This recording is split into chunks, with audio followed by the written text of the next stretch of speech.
South ఇండియాలోనే అతి తక్కువ ధరలకి రత్నాలను అందించే ఏకైక సంస్థ 6JVR. నమస్తే, నేను Keshav. Welcome to Suman TV. Andhra Pradesh ముఖ్యమంత్రి ఆయన బృందం దావోస్ పర్యటనలో జోరుగా సమావేశాలు నడుపుతున్నారు. రోజుకి కనీసం 5 నుంచి 6 కాన్ఫరెన్స్లు అటెండ్ అవుతున్నటువంటి పరిస్థితి. ఇప్పుడు రాష్ట్రానికి పెట్టుబడుల విషయంలో ఎటువంటి హామీలు వచ్చాయి, అలానే రాష్ట్రాన్ని షోకేస్ చేసేటువంటి క్రమంలో ఇండస్ట్రియలిస్టులకి ఎటువంటి వాగ్దానాలు ఇస్తున్నారు, ఒకసారి విశ్లేషించేటువంటి ప్రయత్నం చేద్దాం. మనతో పాటు అనలిస్ట్ సుబ్రహ్మణ్యం గారు. సుబ్రహ్మణ్యం గారు నమస్కారం. నమస్కారం సార్. దావోస్ టూర్లో రెండో రోజు చాలా పెద్ద ముఖ్యంగా గ్రీన్ ఎనర్జీ రిలేటెడ్ సమ్మిట్స్ ఇవాళంతా కూడా జరిగినాయి. So smarter tomorrow, sustainable tomorrow అని నినాదాలు ఇస్తున్నారు. కాబట్టి ఏపీ ప్రొజెక్షన్ ఏ విధంగా ఉంది? చంద్రబాబు నాయుడు గారు సార్ ఫస్ట్ అక్కడ జరిగిన ఇండియన్ ఇండస్ట్రీస్ ఫోరంలో ఆయన చెప్పినట్టు ఆయన ప్లాన్స్ ప్రజెంట్ చేస్తున్నాడు. దాని ద్వారా ఇన్వెస్ట్మెంట్స్ అట్రాక్ట్ చేయాలన్నది ప్లాన్. ఆయన చెప్పిన ఫస్ట్ పాయింట్ ఏంటంటే 9,50,000 కోట్లు ఇన్వెస్ట్మెంట్తో ఆంధ్రప్రదేశ్ని ప్రపంచంలోనే గ్రీన్ ఎనర్జీ హబ్గా చేయాలన్నది నా ప్లాన్ అని చెప్పేసి, దాంట్లో 2030కి 500 మెగావాట్లు రెన్యూబుల్ ఎనర్జీ, 500 మిలియన్లు మెట్రిక్ టన్నులు గ్రీన్ ఎనర్జీ ప్రొడ్యూస్ చేస్తే 9,50,000 కోట్ల పెట్టుబడితో 2030కి అప్పుడేమవుతుందంటే నేషనల్ టార్గెట్లో, మన ఇండియా నేషనల్ టార్గెట్లో 30% వచ్చేసి ఆంధ్రప్రదేశ్ కంట్రిబ్యూట్ చేస్తుంది. ఇది నా ప్లాన్ అని చెప్పేసి దాన్ని ప్రజెంట్ చేయడం జరిగింది. దానితో పాటు ఆయన ఏం చెప్పినాడంటే ఆంధ్రప్రదేశ్ ఏ విధంగా దీనికి ఉపయోగపడుతుందని చెప్తూ, కాకినాడ పోర్టు మాకు ఉండడం వల్ల ఇలా తయారు చేసినటువంటి ఎనర్జీస్ని వేరే దేశాలకు ఎగుమతి చేయడానికి చాలా ఉపయోగపడుతుందని కూడా చెప్పడం జరిగింది. సో దాంట్లో చెప్తూ ఆయన తీసుకునే ఇనిషియేటివ్స్ గురించి కూడా మాట్లాడడం జరిగింది. ఆయన తీసుకునే ఇనిషియేటివ్స్ ఏంటి అని అంటే, ఒకటి వచ్చేసి రూఫ్ టాప్ సోలార్ ఎనర్జీ, దాన్ని ప్రమోట్ చేయడం, తర్వాత ఎలక్ట్రిక్ వెహికల్స్ని ప్రమోట్ చేయడం, తర్వాత డ్రోన్స్ యూజ్ చేసి వ్యవసాయంలో తీసుకొచ్చే విప్లవాత్మక మార్పుల గురించి ప్రజెంట్ చేయడం, తర్వాత మనకున్న శక్తి ఏంటంటే న్యాచురల్గా వ్యవసాయం చేయడం, తర్వాత ఈ ప్రకృతి వ్యవసాయం అంటే కదా సార్, ఇవన్నీ మనకున్న ఎనర్జీస్. సో ఈ ఏరియాలో అంతా మేము వి బికమ్ ఎక్స్పర్ట్స్. తద్వారా ఏం చేస్తామంటే ప్రపంచాన్ని మొత్తానికి మేము ఎంతో సప్లై చేసేదానికి ఉపయోగపడుతుంది అని చెప్పేసి దాని గురించి మాట్లాడడం జరిగింది. దానితో పాటు ఒక 15 కంపెనీలు 1-to-1 డిస్కషన్ జరిగింది.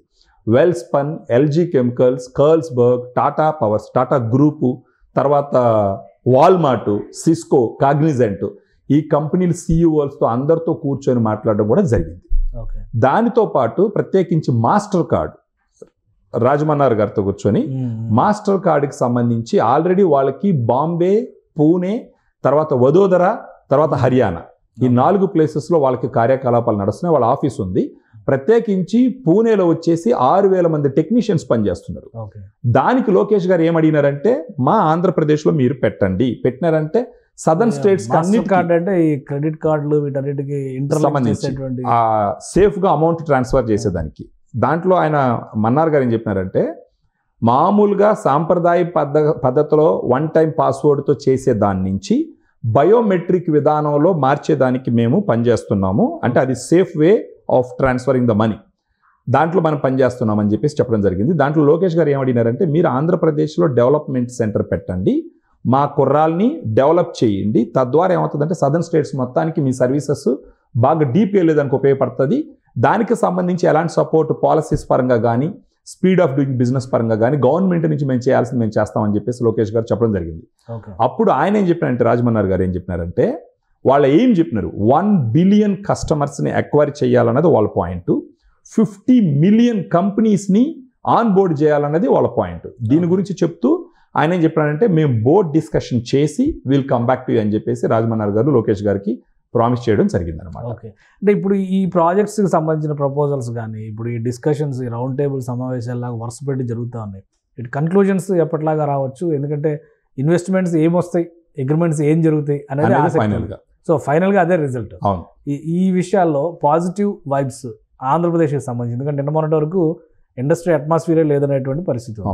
సో ఇప్పుడు దాని నుంచి బయటపడింది అని అనుకోవచ్చా సార్? మనం ఒక రెఫరెన్స్ తీసుకోవాలి సార్. ఇప్పుడు మీరు చూసినారంటే గత 7 నెలల్లో ఇంచుమించు 4 నుంచి 5 లక్షల కోట్ల పెట్టుబడులు చంద్రబాబు గారి టీం తీసుకొచ్చింది అని అంటే వాళ్ళకున్న అగ్రెషన్ అదే చెప్తుంది.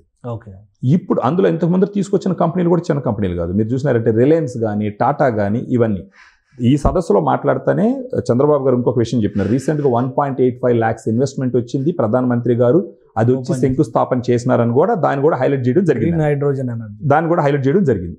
సో ఖచ్చితంగా ఇప్పుడు ఏమవుతుందంటే సార్, ఒక మీటింగ్ పెట్టి ఒక 100 మంది కస్టమర్లు మనం పర్సువేట్ చేస్తే 100 మంది వచ్చేస్తారని కాదు. ఆ 100 మందిలో మనకున్న రిసోర్సెస్, మనం చేసే సపోర్ట్ని బట్టి కనీసం ఒక 10-20 మంది సక్సెస్ అయినా కూడా that's going to be great achievement for the state development. Davos వెళ్తానికి చాలా ఖర్చు పెట్టేస్తారు, ₹1 ఇన్వెస్ట్మెంట్ రావట్లేదని అప్పుడే సోషల్ మీడియాలో హడావుడి నడుస్తూ ఉంది కదా సార్. విమర్శించే వాళ్ళకి మనం నోరు తెరిస్తే విమర్శిస్తారు సార్. అది at the end of the day వాళ్ళు దాన్ని కంప్లీట్ చేసుకొని వచ్చిన తర్వాత ఎంత మెటీరియలైజ్ అయిందనేది చూడాలి. ఇప్పుడు స్పెషల్ ఫ్లైట్లు పెట్టుకొని ఓన్ విజిట్లకి ఎరట్లేదు కదా సార్. ఇంతకు ముందర స్పెషల్ ఫ్లైట్లు గవర్నమెంట్ డబ్బులు వాడుకొని ఓన్ విజిట్లకి వెళ్ళిన సందర్భాలు ఉన్నాయి కదా. పోతా మా ఊరిని టచ్ చేసుకొని పోతాం అన్నట్టు పోయిన సందర్భాలు ఉన్నాయి కదా. అలా కాదు కదా. ఇప్పుడు ఇది కంప్లీట్గా బిజినెస్ కోసం పోయి ఉన్నారు. ఇప్పుడు తెలంగాణ నుంచి పోయి ఉన్నారు, మన ఆంధ్రప్రదేశ్ నుంచి పోయి ఉన్నారు. వాళ్ళ ప్రయత్నాలు వాళ్ళు చేస్తున్నారు. అక్కడ లోకేష్ గారు పదే చెప్పింది ఏంటంటే, ఇప్పుడు ఆంధ్రప్రదేశ్కి కంపెనీలు ఎందుకు రావాలంటే బ్రాండ్ సిబిఎన్ అంటున్నాడు ఆయన. సిబిఎన్ గారిని చూసిరండి, ఆయన హిస్టరీ చూసిరండి అని చెప్పేసి ఆయన్ని ప్రమోట్ చేస్తూ ఉన్నారు. సో మనకు కూడా ఏంటంటే, ఇప్పుడు ఏదన్నా ఒక ఇదిలో పోతే ఒక గొప్ప వ్యక్తిని చూపిస్తే దాన్ని చూసి వస్తారు. ఇప్పుడు హాలీవుడ్, బాలీవుడ్కి చూసినారంటే అమితాబ్ బచ్చన్ చూపిస్తారు ఫర్ ఎగ్జాంపుల్. ఇప్పుడు మనకి ఎక్కడ చూస్తే చిరంజీవి గారిని చూపిస్తారు. వాళ్ళ ఫేస్ వాల్యూ, వాళ్ళ క్రెడిబిలిటీని చూసి ఎవరైనా ముందరకు అడిగేయాలి. ఆ రకంగా ఇప్పుడు లోకేష్ గారు పదే అక్కడ వెళ్ళి చెప్తున్నది ఏంటంటే, you see brand CBN and his history and take a decision అన్నట్టు మాట్లాడుతున్నాడు ఆయన.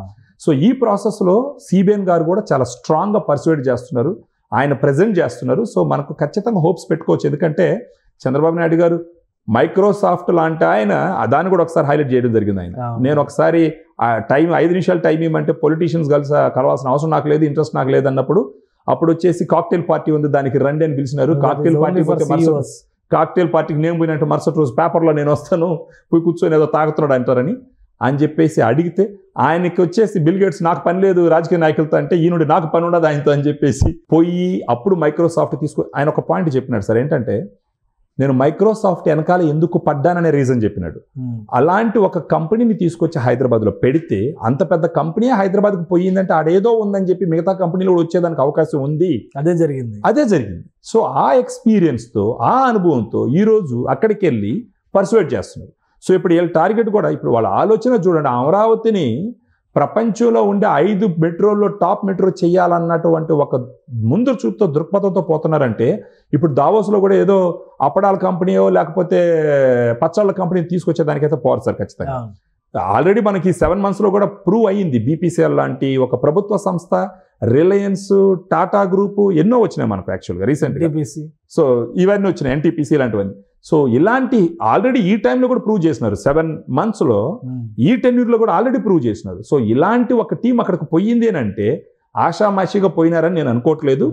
ఈ కంప్లీట్గా ఈ విజిట్ పూర్తి అయిన తర్వాత మనకు అర్థం అవుతుంది సార్ ఏంది అనేది. అంటే ఇప్పుడు సెకండ్ డేనే కదా యాక్చువల్గా, నిన్న పోయినారు, ప్రైమరీ మీటింగ్స్ అయినాయి అంతే, ఇంకా మిగతా మీటింగ్స్ ఇంకా నెక్స్ట్ లెవెల్. అవును సార్, అవును. సో ఖచ్చితంగా ఇది ఉపయోగపడుతుందనే చూడాలా. బట్ ఏంటంటే వెయిట్ చేయాలి, వెయిట్ చేసి చూడాలి సార్. ఇది ప్రయత్నం, పోయేసి 100% తెస్తారని కాదు.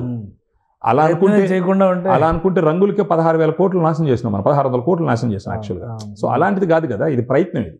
సో ఆ రకంగా చూడాలి sir. Right. Thank you Subrahmanyam గారు విశ్లేషణ అందించారు. ఇది దావోస్ టూర్లో ఖచ్చితంగా ఇంపార్టెంట్ ఇష్యూస్, ఇంపార్టెంట్ డిస్కషన్స్ జరుగుతున్నాయి. భవిష్యత్తును దృష్టిలో పెట్టుకొని చేస్తున్నటువంటి చర్చల సారాంశం ఇది. ఒప్పందాలు కూడా ఆ స్థాయిలోనే ఉంటాయని ఆశించవచ్చు. గతంలో ఉన్నటువంటి ట్రాక్ రికార్డును బట్టి చూస్తే కనుక రాబోయే రోజుల్లో ఫ్యూచర్ క్యాపిటల్గా అమరావతిని నిలబెట్టాలంటే ప్రతిష్టాత్మక సంస్థలు తరలి రావాల్సిందే అని సుబ్రహ్మణ్యం గారు విశ్లేషిస్తున్నారు. ఖచ్చితంగా దావోస్ టూర్ సక్సెస్ అవుతుందని ఆయన ఆకాంక్షిస్తున్నారు. ఇది special discussion. Keep watching. Suman టీవీలో మీ పర్సనల్ అండ్ బిజినెస్ ప్రమోషన్స్ కోసం కింది నెంబర్కి కాంటాక్ట్ చేయండి.